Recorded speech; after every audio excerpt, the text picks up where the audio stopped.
Hello friends, मैं अनुराग आप लोगों का स्वागत करता हूं आपके अपने YouTube channel Earth Academy with Anurag में। जैसा कि हिस्ट्री का बहुत दिनों से वीडियो अपलोड नहीं हो रहा था और मैंने बोला था कि ये दो धर्म आपके बचे हुए हैं, जैन धर्म और बौद्ध धर्म, दो धर्म बचे थे और चार धर्म मैंने कंप्लीट करवा दिए थे आपके, ठीक है ना। और एक यहूदी धर्म मैंने जैसा कि बोला था, मुख्यतः आपके कितने धर्म प्रचलित हैं? 7 धर्म प्रचलित हैं, जिसमें मैंने 6 धर्म करवाए हुए हैं। यहूदी धर्म से ज़्यादा प्रश्न नहीं पूछे जाते हैं, ठीक है ना। 300 प्लस धर्म हैं, लेकिन उन धर्मों में जो प्रचलित धर्म है 7 धर्म ही प्रचलित हैं, ठीक है ना। तो 4 धर्मों की मैंने बात कर ली थी, अब 2 धर्म बचे हैं, जैन धर्म और बौद्ध धर्म। तो जैन धर्म में देखते हैं कौन से प्रश्न आते हैं, उसके बाद फिर बौद्ध धर्म की ओर चलेंगे इसी वीडियो में, ठीक है ना। तो ठीक है, देखते हैं क्या है। अपन है बड़े मुसीबत कैलियन। चलो, जैन धर्म का पहला प्रश्न है आपका, कह रहा है जैन धर्म के संस्थापक एवं प्रथम तीर्थंकर, अर्थात जो जैन धर्म की स्थापना करेंगे, संस्थापक होंगे, वही तो प्रथम तीर्थंकर कहलाएंगे। तो दोनों प्रश्न मैंने इसी में ऐड कर दिए कि जैन धर्म के संस्थापक एवं प्रथम तीर्थंकर कौन है भैया? ऋषभदेव, ठीक है, ऋषभदेव। और इनको आदिनाथ या आदिदेव भी कहा जाता है, कभी कभी प्रश्न में आ जाता है। और इनका प्रतीक चिन्ह क्या है? प्रतीक चिन्ह इनका सांड है, ठीक है। प्रतीक चिन्ह एक प्रकार से बना दिया जाता है कि इनको दर्शाने के लिए, या फिर अलग अलग जितने 24 आपके तीर्थंकर हैं, तो 24 तीर्थंकरों में सबका अलग अलग एक प्रतीक चिन्ह दे दिया गया, ठीक है ना। तो प्रतीक चिन्ह पूछ लिया जाता है कभी कभी कि संस्थापक जो थे जैन धर्म के या फिर ऋषभदेव के का प्रतीक चिन्ह क्या है, तो ऐसा करके पूछ लेता है। तो बस आप याद कर लेना, ठीक है ना। मोस्टली इंपॉर्टेंट क्वेश्चन है, बाकी जैन धर्म से बहुत ज़्यादा है मटेरियल, लेकिन मैंने केवल इंपॉर्टेंट लिया हुआ है, ठीक है ना। देखो दूसरा नंबर क्या कह रहा है? कह रहा है जैन धर्म के देखो 24 तीर्थंकर, जैसा कि मैंने बताया जैन धर्म में कुल 24 तीर्थंकर है, लेकिन 24 हम नहीं पढ़ेंगे। शुरुआत से पूछेगा तो 2-3 से पूछेगा, लास्ट से पूछेगा 2-3 का, हालांकि आता है आपका लास्ट से 24वें पूछता है और प्रथम पूछता है, लेकिन अगर हम लोग लेकर के चल रहे, हो सकता है कभी आ जाए वो दूसरा पूछ ले, तीसरा। तो शुरुआत के 2-3 पढ़ लेंगे हम और लास्ट के 2-3 पढ़ लेंगे, तो सारा कुछ मेरा कवर हो जाएगा, ठीक है, फिर कहीं से छूटेगा नहीं। तो क्या कह रहा है, जैन धर्म के दूसरे तीर्थंकर कौन है? तो जैन धर्म के दूसरे तीर्थंकर हैं अजीत नाथ, ठीक है। और इनका प्रतीक चिन्ह क्या है? हाथी है, ठीक। नेक्स्ट है आपका जैन धर्म के तीसरे तीर्थंकर।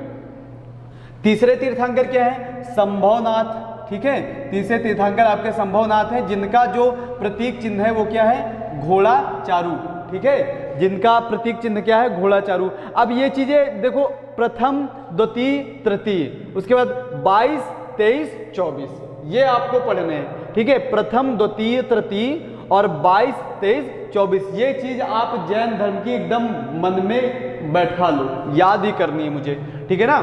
तो ये आप तीसरा वाला आप याद, थोड़ा सा संभव करने का मतलब है कि आप हर बार प्रयास करते हो, एक बार प्रयास करते हो, 2 बार प्रयास करते हो, तो कहने का मतलब तीसरी बार में संभव हो जाता है ना, कि मतलब हाँ हो गया है। तो इस तरीके से आप रिलेट करके आप अपने आप रिलेशन बनाया करो, मुझे ये सब करने की जरूरत नहीं है। अगर आप याद करोगे तो आप अपने आप रिलेशन करके याद कर सकते हो, रिलेट करके, तो उसमें ज़्यादा होता है, स्टेब्लिश रहता है कुछ दिनों तक। नेक्स्ट आपका क्या कह रहा है? जैन धर्म के 22वें तीर्थंकर कौन है? तो 22वें तीर्थंकर कौन है? अरिप्ट नेम, या फिर कभी कभी नेमिनाथ भी आ जाता है, अरिप्ट नेम या फिर नेमिनाथ भी आ जाता है, ठीक है ना। और प्रतीक चिन्ह इनका क्या है? शंख। नेक्स्ट है आपका जैन धर्म के 23वें तीर्थंकर, ठीक है। 22-23 जैन धर्म के 23वें तीर्थंकर कौन है? पार्श्वनाथ, ठीक है। 23वें तीर्थंकर पार्श्वनाथ, और इनका प्रतीक चिन्ह क्या है? सर्प है, ठीक। अब उसके बाद चलते हैं जैन धर्म के 24वें और अंतिम तीर्थंकर, क्योंकि मुझे पता है कि जैन धर्म में कुल 24 ही तीर्थंकर हुए हैं। तो अगर ये ना पूछ करके कि जैन धर्म के 24वें तीर्थंकर, ये पूछ ले कि जैन धर्म के अंतिम तीर्थंकर कौन थे, तो मुझे पता है 24 हैं, तो यही आपके क्या हो जाएंगे? अंतिम हो जाएंगे। मोस्ट इंपॉर्टेंट क्वेश्चन है भैया, इससे कई बार आपका पूछा गया है, मोस्टली इंपॉर्टेंट क्वेश्चन में आ जाता है आपका कि जैन धर्म के 24वें या फिर अंतिम तीर्थंकर कौन है? तो महावीर स्वामी, और ये आपका प्रथम वाला इंपॉर्टेंट है, ठीक है। मोस्टली इंपॉर्टेंट ये है, बाकी हम लोग सब कुछ पढ़ेंगे, ठीक है ना। उसके बाद क्या कह रहा है? प्रतीक चिन्ह, इनका प्रतीक चिन्ह क्या है? महावीर स्वामी जी का प्रतीक चिन्ह है आपका सिंह, ठीक है। आगे चलते हैं। जैन, देखो जैसा कि मैंने क्वेश्चन लिया भी हुआ है, जैन धर्म के प्रवर्तक एवं वास्तविक संस्थापक देखो हालांकि ये 24वें थे, लेकिन इनका प्रचार प्रसार कुछ ज्यादा हुआ, इसलिए वास्तविक संस्थापक की अगर बात की जाए जैन धर्म की तो इनको माना जाता है। लेकिन ये क्वेश्चन पूछेगा अलग से आपसे कि जैन धर्म के प्रवर्तक एवं वास्तविक संस्थापक की अगर बात करेगा तब आप महावीर स्वामी टिक करेंगे। लेकिन अगर सीधे सीधे पूछता है कि जैन धर्म के संस्थापक, या फिर ऐसे पूछेगा जैन धर्म के प्रथम तीर्थंकर, प्रथम तीर्थंकर तो कौन हो जाएंगे? ऋषभदेव। जैन धर्म के संस्थापक तो ऋषभदेव, लेकिन जैन धर्म के वास्तविक संस्थापक की जब बात करेगा तब आपके महावीर स्वामी आ जाएंगे। बात क्लियर हो रही है? ठीक है, आगे देखो कह रहा है महावीर स्वामी का जन्म, अर्थात महावीर स्वामी का जन्म कहाँ हुआ था? तो महावीर स्वामी का जन्म वैशाली में हुआ था, जो कहाँ पे पड़ता है? बिहार। ठीक है, बिहार अपने यूपी के बगल में बिहार, और ग्राम कुंडल ग्राम या फिर कुंडल गांव करके कुछ आ जाता है, तो कंफ्यूज नहीं होना। वैशाली बिहार राज्य का एक कुंडल ग्राम गांव में हुआ था इनका जन्म। ठीक है, अब महावीर स्वामी के माता पिता का नाम क्या था? तो माता जी का नाम जो था महावीर स्वामी के त्रिशला, त्रिशला माता जी का नाम क्या था? महावीर जी के माता जी का जो नाम था वो त्रिशला था, और पिता का नाम सिद्धार्थ। ठीक है, माता त्रिशला और पिता सिद्धार्थ, और इनकी पत्नी का नाम क्या था? यशोदा।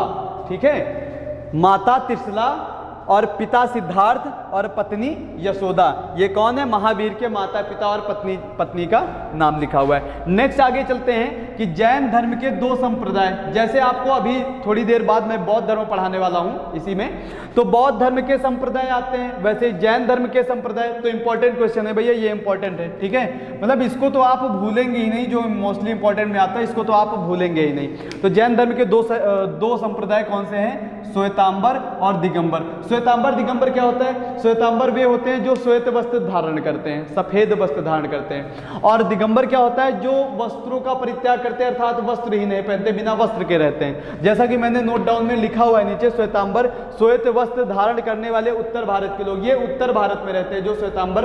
जो श्वेतांबर संप्रदाय के थे वे उत्तर भारत में रहते थे, और जो दिगंबर संप्रदाय के थे वे दक्षिण भारत में रहते थे। ठीक है ना? ठीक है, ये आप देख लेना, मैंने बता दिया कि दक्षिण भारत के वे लोग जो वस्त्रों का परित्याग कर देते थे वे दिगंबर संप्रदाय से थे, और उत्तर भारत के वे लोग जो श्वेत वस्त्र धारण करते थे वे श्वेतांबर संप्रदाय के थे। ठीक है, नेक्स्ट आता है, ये भी इंपॉर्टेंट क्वेश्चन है भैया, जैन धर्म के त्रिरत्न। इससे कई बार पूछा गया, आपकी बार एनटीपीसी में भी क्वेश्चन पूछा गया था, जैन धर्म के त्रिरत्न कौन से हैं? तो जैन धर्म के त्रिरत्न कौन कौन से? सम्यक दर्शन, सम्यक ज्ञान और सम्यक चरित्र। ठीक है, सम्यक दर्शन, सम्यक ज्ञान और सम्यक चरित्र, ये जैन धर्म के त्रिरत्न। ऐसे ही आपको बौद्ध धर्म में भी मिलेंगे, अभी मैं पढ़ाने वाला हूँ, थोड़ा सा वेट कर लो। आगे क्वेश्चन आ रहा है, ये भी इंपॉर्टेंट क्वेश्चन, दिलवाड़ा का जैन मंदिर कई बार पूछा गया है। मोस्टली मैंने इंपॉर्टेंट क्वेश्चन ही लिए है, बहुत बड़ा बता रहा हूँ, सारा कुछ पढ़ना, ये नहीं कि ये इंपॉर्टेंट मैं इतना ही पढ़ूंगा, सारा कुछ पढ़ना है आपको। कह रहा दिलवाड़ा का जैन मंदिर, दिलवाड़ा का जैन मंदिर का निर्माण किसने कराया? तो चालुक्यों ने करवाया था। ठीक है, दिलवाड़ा का जैन मंदिर का जो निर्माण करवाया था वो चालुक्यों ने करवाया था। नेक्स्ट आपका आता है ये कि जैन धर्म की जीवनी किस पुस्तक में लिखी है? ऐसा करके क्वेश्चन पूछ लेता है कि जैन धर्म की जीवनी किस पुस्तक में लिखी है? तो कल्पसूत्र में लिखी है। कल्पसूत्र में जो लिखी हुई है वो जैन धर्म की पूरी जीवनी लिखी हुई है, कितने लोग आए हैं इसमें, कितने लोग कैसे क्या है, पूरा प्रोसीजर लिखा हुआ है। और अगर बात करें ये कल्पसूत्र जो पुस्तक है, इसके लेखक कौन है? तो इसके लेखक आपके सामने लिखे हुए हैं भद्रबाहु। ठीक है, इसके लेखक कौन है? भद्रबाहु। नेक्स्ट आ जाता है, अब जैन संगीतियां हुई होंगी, वैसे ही जैसे आपकी बौद्ध संगीतियां हुई थी वैसे आपकी जैन संगीतियां। तो जैन संगीतियों में ये जो आपकी प्रथम जैन संगीति और द्वितीय जैन संगीति, प्रथम ये जो जैन संगीति हुई थी ये कब हुई थी? 300 ईसा पूर्व में हुई थी, और द्वितीय कब हुई थी? 6ठी शताब्दी में हुई थी। ठीक है, ये तो पूछता नहीं है, इसका अगर पूछ लेगा तो ज्यादातर आपसे ये पूछ लेगा कि इसके अध्यक्ष कौन थे, प्रथम जैन संगीति जो हुई थी इसके अध्यक्ष कौन थे। ठीक है, और कहाँ पर हुई थी? पाटलिपुत्र में हुई थी। प्रथम जैन संगीति 300 ईसा पूर्व में पाटलिपुत्र में हुई थी, और इसके अध्यक्ष कौन थे भैया? स्थूलभद्र थे। नेक्स्ट आपका आता है द्वितीय बौद्ध संगीति। द्वितीय बौद्ध संगीति आपकी 6ठी शताब्दी में हुई थी। कहाँ पर? गुजरात में, गुजरात के वल्लभी, वल्लभी में हुई थी और इसके अध्यक्ष कौन है? क्षमा श्रमण। आप अध्यक्ष तो बिल्कुल नहीं भूलिएगा और चाहे कुछ भूल जाना, ठीक है, अध्यक्ष नहीं भूलना कि प्रथम बौद्ध संगीति जो हुई थी उसके अध्यक्ष कौन थे? तो प्रथम बौद्ध संगीति के अध्यक्ष आपके स्थूलभद्र थे और द्वितीय बौद्ध संगीति जो हुई थी उसके अध्यक्ष कौन थे? तो क्षमा श्रमण थे, ठीक है ना। तो ठीक है, आप देख लो इसका जैन धर्म का, आप इसका स्क्रीनशॉट ले लो और उसके बाद मैं बौद्ध धर्म करवा रहा हूँ, स्क्रीनशॉट लो इसका। नेक्स्ट है आपका बौद्ध धर्म, ठीक है, जैन धर्म हमारा कंप्लीट हो गया है, अब ये बौद्ध धर्म, और बौद्ध धर्म जैसे ही मैं खत्म होगा ये आपका धर्म आपके कंप्लीट हो जाएंगे, ठीक है ना, फिर उसके आगे चलेंगे। तो बौद्ध धर्म का पहला प्रश्न है आपका, कह रहा बौद्ध धर्म के संस्थापक कौन है? तो बौद्ध धर्म के संस्थापक कौन है? गौतम बुद्ध। महात्मा बुद्ध, गौतम बुद्ध कंफ्यूज नहीं होना, दोनों एक ही चीजें हैं, ठीक है ना, गौतम बुद्ध। नेक्स्ट है आपका गौतम बुद्ध का जन्म कहाँ हुआ था? तो गौतम बुद्ध का जन्म कहाँ हुआ था? लुम्बिनी में हुआ था, ये क्वेश्चन पूछा गया है, गौतम बुद्ध का जन्म कहाँ हुआ था? लुम्बिनी में हुआ था। नेक्स्ट कह रहा है गौतम बुद्ध की जन्म की घटना क्या कहलाती है? ये 2 बार जन्म हो गया है, थोड़ा सा इसको देख लेना ना। तो गौतम बुद्ध की जन्म की घटना का प्रतीक चिन्ह, तो जन्म की घटना का प्रतीक चिन्ह क्या है? सिंह और कमल, जैसा कि पीछे हम जैन धर्म में पढ़ चुके हैं। नेक्स्ट कह रहा है गौतम बुद्ध के गृह त्याग की घटना, मतलब जब घर को उन्होंने त्याग दिया था तो उसका भी एक अलग से प्रतीक चिन्ह रखा गया, क्या? घोड़ा। आप इसको इमेजिन कर सकते हो कि जब घर को त्यागेंगे तो वो घोड़े से गए थे, सपोज दैट ऐसा आप मान लो कि घर से जब घर को त्याग करके वो गए थे तो वो घोड़े से गए तो ग्रह त्याग की घटना का प्रतीक चिन्ह जो है घोड़ा माना जाता है, ठीक है ना। नेक्स्ट आपका आता है गौतम बुद्ध को ज्ञान की प्राप्ति कहाँ हुई थी? तो गौतम बुद्ध को ज्ञान की प्राप्ति कहाँ हुई थी भैया? बोध गया, और ये कहाँ है? बिहार में है, ठीक है। नेक्स्ट आपका आ जाता है, ये इंपॉर्टेंट क्वेश्चन है, ये वाला इंपॉर्टेंट क्वेश्चन पूछा गया है, ठीक है, इंपॉर्टेंट क्वेश्चन है। कह रहा है गौतम बुद्ध ने पहला उपदेश किस भाषा में दिया था? तो गौतम बुद्ध ने पहला उपदेश किस भाषा में दिया था? पाली भाषा में दिया था, ठीक है, पाली भाषा में। और नेक्स्ट क्वेश्चन आ जाता है इसी से कि सर्वाधिक उपदेश कहाँ दिए थे? एक तो हो गया कि किस भाषा में उपदेश दिया था, एक हो गया कि पहला उपदेश कहाँ दिया था, और एक हो गया सर्वाधिक उपदेश कहाँ दिए थे, ठीक है ना। तो कह रहा गौतम बुद्ध ने सर्वाधिक उपदेश कहाँ दिए थे? श्रावस्ती में दिए थे, और ये कौशल देश की राजधानी, आगे जब आपको हम लिखवाएंगे तो पूरे जितने जनपद हैं, ठीक है, जितने जनपद और उनकी राजधानियां एक जगह पे लिखवा देंगे, ठीक है ना। नेक्स्ट आपका आता है, कह रहा है जातक कथा का संबंध किससे? ये भी इंपॉर्टेंट क्वेश्चन है भैया। कह रहा है जातक कथा का संबंध किससे? ये वाला इंपॉर्टेंट है, ये वाला इंपॉर्टेंट है, मोस्टली इंपॉर्टेंट, और बाकी इंपॉर्टेंट पूरा है आपका, ठीक है। कह रहा है जातक कथा का संबंध किससे है? बौद्ध धर्म से है, और यहाँ पर अगर गौतम बुद्ध भी लिख करके आ जाए तो कंफ्यूज नहीं होना, ठीक है ना। बौद्ध धर्म से, जातक कथा का संबंध किससे? बौद्ध धर्म से, या फिर अगर गौतम बुद्ध, महात्मा बुद्ध कुछ भी आ जाए तो कंफ्यूज नहीं होना। नेक्स्ट आपका कह रहा है न्याय दर्शन, ये भी इंपॉर्टेंट क्वेश्चन है। कह रहा है न्याय दर्शन के प्रचारक कौन थे? तो न्याय दर्शन के प्रचारक कौन थे? गौतम बुद्ध। जो क्वेश्चन पूछे गए हैं वो, मतलब मैं बोलता हूं कि इंपॉर्टेंट जो, अर्थात मेरे ही एग्जाम में पूछ लिए गए। न्याय दर्शन के प्रचारक कौन थे? गौतम बुद्ध थे। नेक्स्ट आपका आ जाता है बौद्ध धर्म के संप्रदाय कौन कौन से थे? जैसा कि हम लोग पीछे पढ़ चुके हैं जैन धर्म के संप्रदाय कौन कौन से थे, वैसे ही आपका आ गया बौद्ध धर्म के संप्रदाय कौन कौन से थे। तो उत्तर भारत में क्या है? हीनयान, और दक्षिण भारत में महायान, ठीक है ना। वहां भी आप पीछे पढ़ के आ चुके हैं जैन धर्म में, हीनयान और महायान। उत्तर भारत में हीनयान और दक्षिण भारत में महायान। और बौद्ध धर्म के संप्रदाय कितने थे? 2 संप्रदाय, हीनयान और महायान। ज्यादा डीप पूछेगा तो उत्तर भारत में कौन थे? हीनयान, और दक्षिण भारत में महायान, ठीक है। नेक्स्ट आपका आ जाता है बौद्ध धर्म के 2 संप्रदाय का विभाजन किसके शासनकाल में हुआ था? तो बौद्ध धर्म के 2 संप्रदाय का विभाजन किसके शासनकाल में हुआ था? ये 2 संप्रदाय हैं, इसका जो विभाजन हुआ था किसके शासनकाल में हुआ था? कनिष्क के शासनकाल में। आगे हम लोग यहाँ पर देखेंगे, ठीक है ना, बौद्ध संगीतियों में। नेक्स्ट आपका आ जाता है, कह रहा जीवन कष्टों और दुखों से भरा है। ये भी इंपॉर्टेंट क्वेश्चन है, पूछा गया है। जीवन कष्टों और दुखों से भरा है, यह कथन किसका है? तो यह गौतम बुद्ध जी ने कहा था कि जीवन दुखों और कष्टों से भरा है। नेक्स्ट आपका कह रहा अष्टांगिक मार्ग, ये भी इंपॉर्टेंट क्वेश्चन है। कह रहा अष्टांगिक मार्ग का संबंध किससे है? तो अष्टांगिक मार्ग का संबंध किससे है? गौतम बुद्ध से है, या फिर यहाँ पर बौद्ध धर्म भी लिख करके दे सकता है, ठीक है ना। तो नेक्स्ट आपका आ जाता है बौद्ध धर्म ग्रहण करने वाली प्रथम दलित महिला कौन सी थी। तो ये इंपॉर्टेंट क्वेश्चन है। तो बौद्ध धर्म ग्रहण करने वाली प्रथम दलित महिला कौन थी? तो प्रथम दलित महिला आपकी महाप्रजापति गौतमी थी। कौन? महाप्रजापति गौतमी। इंपॉर्टेंट क्वेश्चन है, नोट डाउन कर लेना। नेक्स्ट ये भी इंपॉर्टेंट क्वेश्चन, सारा का सारा इंपॉर्टेंट ही है भैया, ठीक है। कह रहा light of Asia, light of Asia किसे कहा जाता था? तो किसे कहा जाता था? गौतम बुद्ध को लाइट ऑफ एशिया कहा जाता था, ठीक है। एशिया का सूरज या फिर एशिया का प्रकाश, ऐसा कह सकते हैं। लाइट ऑफ एशिया किसे कहा जाता था? तो गौतम बुद्ध को कहा जाता था। नेक्स्ट आपका आता है बौद्ध धर्म के त्रिरत्न। आप वहां भी पढ़ चुके हैं जैन धर्म के, वैसे यहाँ पे बौद्ध धर्म के त्रिरत्न। इंपॉर्टेंट क्वेश्चन भैया ये भी। बौद्ध धर्म के त्रिरत्न कौन है?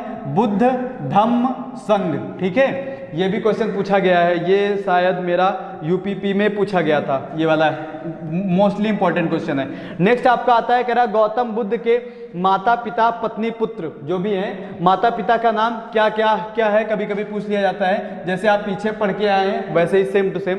तो माता का नाम क्या था? महामाया, और पिता का नाम शुद्धोधन, और पत्नी का नाम क्या था भैया? यशोधरा, और पुत्र का नाम क्या था? राहुल, ठीक है।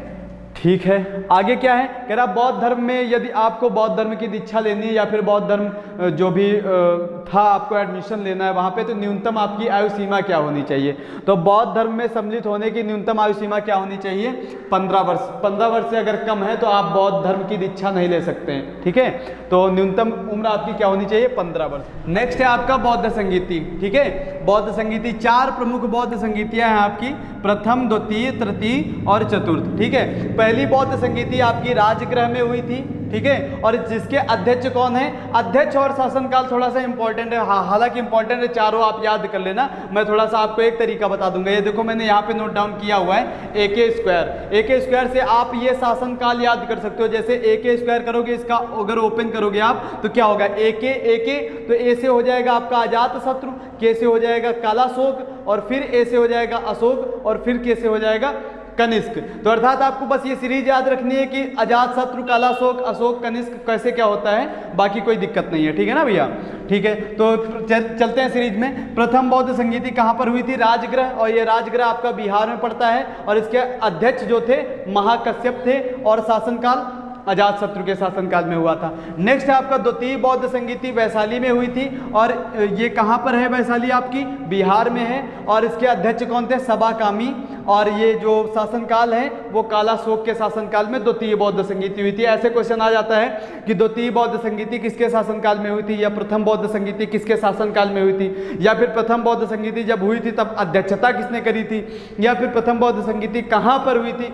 कैसे भी कई प्रकार के क्वेश्चन आते हैं, तो मैंने सीधा चार्ट बना दिया है, ऑप्शन वाइज करने की याद करने की आवश्यकता नहीं है, ठीक है ना। नेक्स्ट आपका आता है तीसरी बौद्ध संगीति। तो तीसरी बौद्ध संगीति कहाँ है भैया? पाटलिपुत्र बिहार में, और इसकी जो अध्यक्षता करी थी मोगलपुत्र ने करी थी, ठीक है। और इसके जो शासनकाल माना जाता है अशोक का शासनकाल, अशोक के शासनकाल में तृतीय बौद्ध संगीति हुई थी। नेक्स्ट है आपका चतुर्थ बौद्ध संगीति।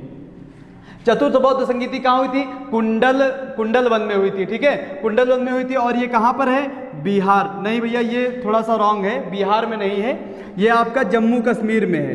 कहाँ? जम्मू कश्मीर में। ये आपका कुंडल ग्राम जो आप पीछे पढ़ के आ रहे हैं वो है आपका बिहार में कुंडल ग्राम, ठीक है। और ये आपका कुंडल वन जो है जम्मू कश्मीर में पड़ता है। चतुर्थ बौद्ध संगीति जो हुई थी जम्मू कश्मीर के कुंडल वन में हुई थी, ठीक है। और इसके अध्यक्ष कौन है? वसुमित्र तथा अश्वघोष। और इसके जो शासनकाल किसके शासनकाल में हुआ था? कनिष्क के शासनकाल में, जो आप यहाँ पीछे पढ़े हुए हैं। देखो, दो संप्रदाय का विभाजन किसके शासनकाल में हुआ था? तो कनिष्क के शासनकाल में हुआ था, ठीक है ना भैया। और अगर आप इसको याद करना चाहते हैं, आप अपने आप रिलेशन बना लिया करिए। जैसे आप दो वर्ड ले लेंगे, महासभा, मोग, वसु, तो ऐसे करके अगर आप याद कर लेंगे, आपको अगर वर्ड्स याद हैं तो आप अगर थोड़ा बहुत अगर आपको अक्षर मिल जाएगा तो आप ऑप्शन टिक कर सकते हो। जैसे महासभा, मोग, वसु, महासभा, मोग, वसु करके आप अध्यक्षता याद कर लीजिए। AK स्क्वायर, AK करके आप याद कर लेंगे शासनकाल। और कहाँ कहाँ पे हुई थी?